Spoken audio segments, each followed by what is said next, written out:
Hi everybody, it's Peter Zalum's Griniflix Adventure 8 and welcome to another video. It's another Leica Q2 video.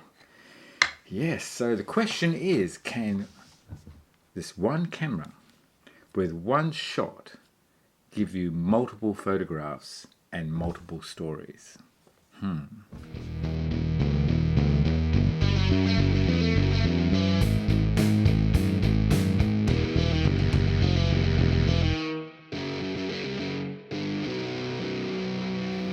Well, that is the question. What's so unusual, what I find so unusual about this camera, and which is probably why it's been so popular and why it's so unique, is that it's got a fixed lens, a 28mm lens f1.7 f-stop on a body that has 47 megapixel sensor, full frame. The amount of flexibility you can have with that is quite incredible. And also you can crop within camera.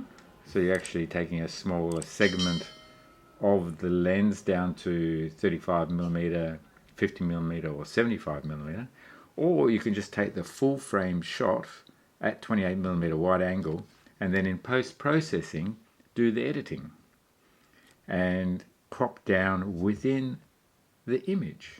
And that's what I mean, taking one shot and then cropping out a number of different scenarios in that one shot to actually give you a different photograph with a different story.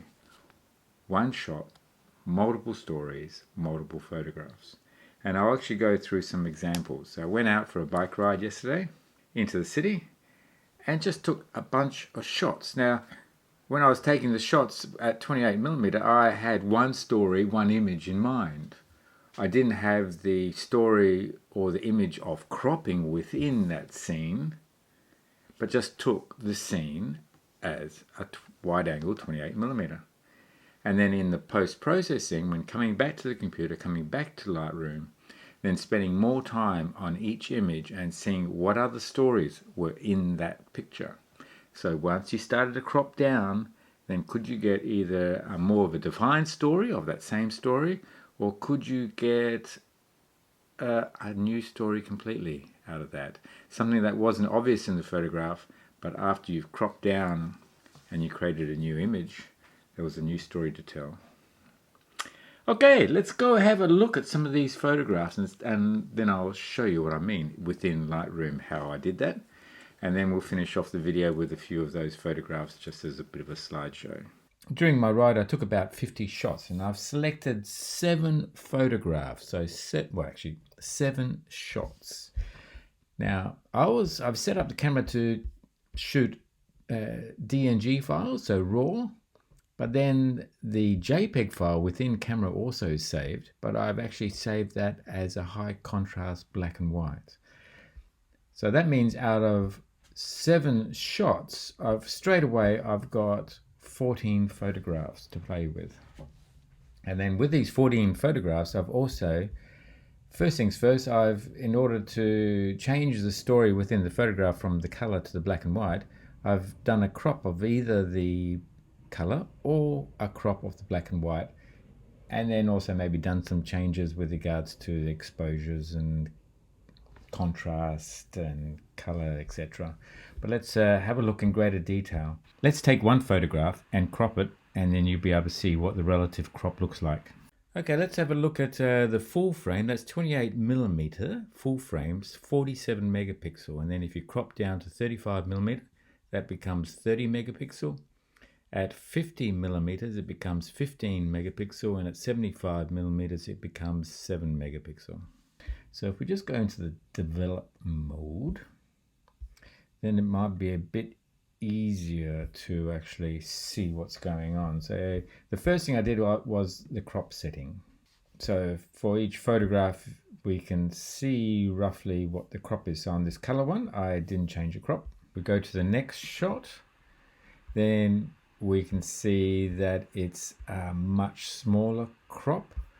And what I've done is I've gone down to 3600 by 2400. So that's pretty close to about 70mm crop on that one. And then if we go to the next shot here, We've got 2.9, so that's also about a 75mm crop, and that would be equivalent to about 3 megapixel. And quickly go on to the next one. There I've used the full frame of 28mm, and the next shot here is also full frame, but then for the black and white one, I've actually gone to a really small crop, and that's a 1581. So that is that's really cropped down. So we're probably looking about 120mm equivalent focal length as far as this crop is concerned.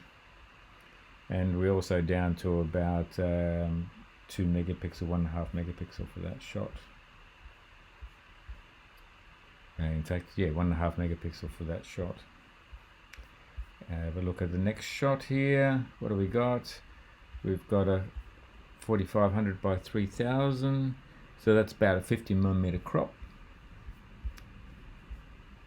And then we've got pretty much a full frame shot at 28mm, just a bit of straightening going on there. Followed by a that's probably about a 40mm crop, I'd say. And that's going right down to about 90mm crop, I think.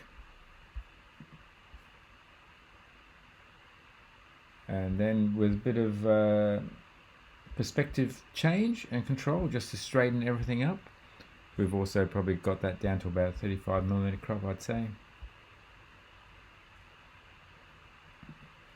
And then cropping right in, what are we? We're down to about 120mm crop and about 1.5 megapixel as far as the file size is concerned.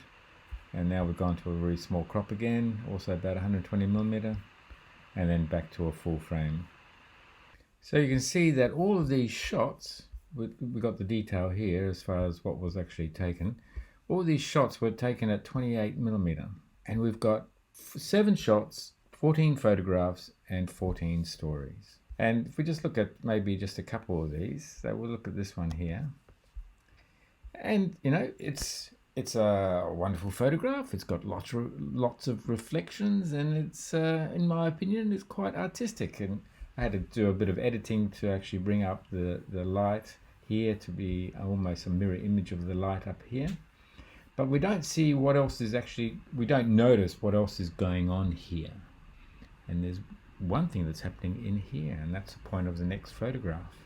We start looking at, well, there's something actually happening on board and some preparation going on.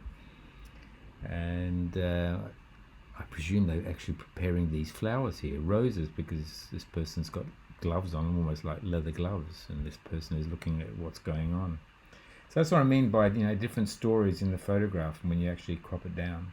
Now, for this approach to work, one lens on one camera, you need to have a large sensor so that you can actually crop and still have a decent photograph. I mean, if we just take this one, for example, where I've cropped severely to actually get just one section of this photograph here. We have a look at full frame. And it's all very nice, got a lot of detail, and the Q2 28mm lens is sharp from edge to edge, very little vignetting, very little chromatic aberrations of any kind. It is an outstanding lens. If we now look at the crop right in, and we've cropped right in, that's something like 120mm, so we only got about a 1.5 megapixel photograph here. But there's still so much detail. You can actually see the people here walking on the boardwalk. Lots of contrast. Okay, it is black and white, but it's, you know, it comes up really well on a computer screen. And I'm sure that if you printed this and stood from a distance, a large photograph, it'd also come up really well. You obviously don't need a Leica Q2 to use this approach. You can do this approach with any camera that has a large sensor, and you can just basically take the shot with a wide angle lens and then crop down as you like. I guess what I like about the Q2, it's so simple to use and anyone can use it regardless of your skill level in photography.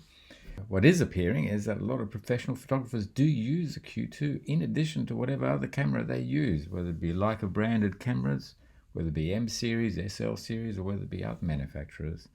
The Q2 seems to have its own space for both people new to photography as well as pros who are photographing every hour of the day. One shot can actually give you multiple photographs and multiple stories.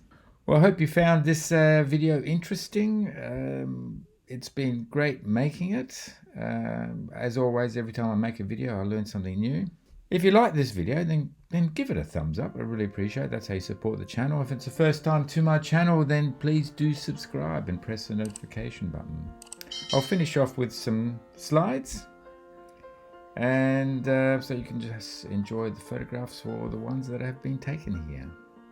Look forward to seeing you again on the next video, and thanks again for watching.